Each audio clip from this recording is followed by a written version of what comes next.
Third law of motion.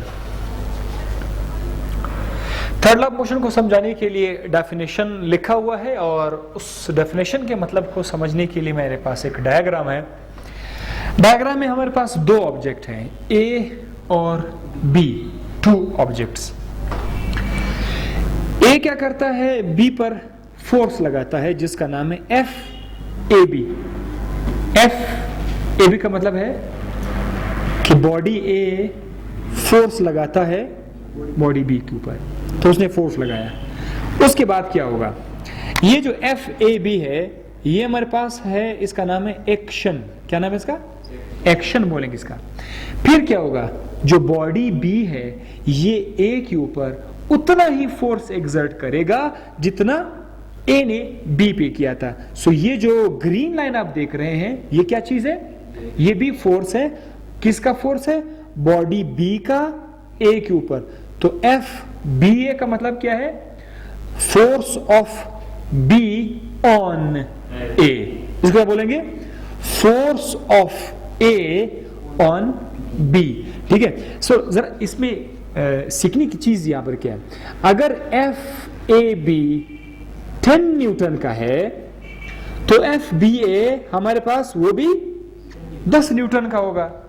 इसका नाम क्या होगा? रिएक्शन। रिएक्शन। कितने फोर्स आ गए?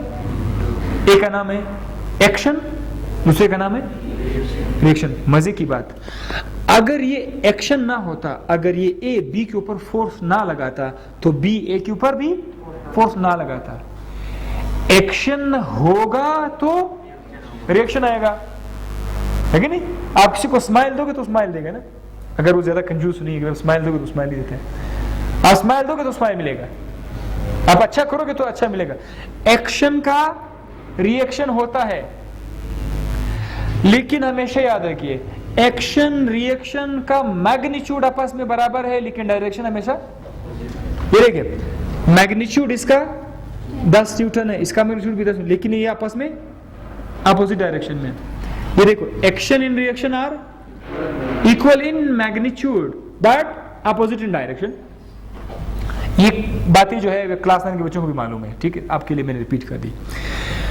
इसमें जो सीखने वाली बात है, स्पेशल बात, वो ये है कि इस वक्त ये जो दो फोर्सेस है ये एक दूसरे को बैलेंस क्यों नहीं कर रहा है। लिखा हुआ है टू फोर्सेस, इस केस में नेवर बैलेंस ईच अदर। क्यों बैलेंस नहीं कर रहे हैं? हालांकि अपोजिट डायरेक्शन में है, बैलेंस क्यों नहीं कर रहे हैं?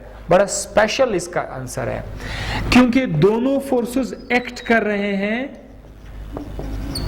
टू डिफरेंट बॉडीज के ऊपर। टू डिफरेंट बॉडीज के ऊपर वो एक्ट कर रहे हैं। आपको मजीद समझाऊंगा इस डायग्राम से। आइए, ये एक फोर्स लगा रहा है इस बॉडी पर, कितना न्यूटन है? 5 न्यूटन। ये दूसरा फोर्स लगा रहा है 5 न्यूटन है। ये वाला फोर्स 5 न्यूटन इस 5 न्यूटन के फोर्स के साथ अपोजिट डायरेक्शन में है कि नहीं है? 5 न्यूटन 5 न्यूटन, तो ये तो एक दूसरे को कैंसिल कर देंगे ना, ठीक है, ये तो बैलेंस हो गया। प्रॉब्लम क्या था?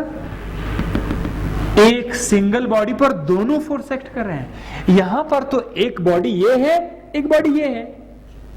एक फोर्स इस पे एक्ट कर रहा है, दूसरा फोर्स इस पे एक्ट कर रहा है। कितने बॉडीज आ गए? 2 डिफरेंट बॉडीज। जब 2 डिफरेंट बॉडीज पे 2 फोर्सेस लग रहे हैं, वो बैलेंस नहीं करेंगे एक दूसरे को। बैलेंस कब करेंगे? जब दोनों फोर्सेस इक्वल है, ठीक है, दोनों फोर्सेस एक ही बॉडी पे लगेगा। ये भी तो इक्वल है, ये भी तो इक्वल है, लेकिन बैलेंस नहीं कर रहा है। क्यों बैलेंस नहीं कर रहा है? क्योंकि वो 2 डिफरेंट बॉडीज पे लग रहे हैं। बैलेंस करने के लिए क्या लाजमी है? दोनों फोर्सेस का एक ही बॉडी पे लगना होगा, एक ही बॉडी पे हिट करना होगा, तब जो है वो बैलेंस करेंगे। ठीक है, ये अक्सर फर्स्ट ईयर की यूज में आ जाते हैं कि why the 2 forces never balance. Thank you for watching, next video.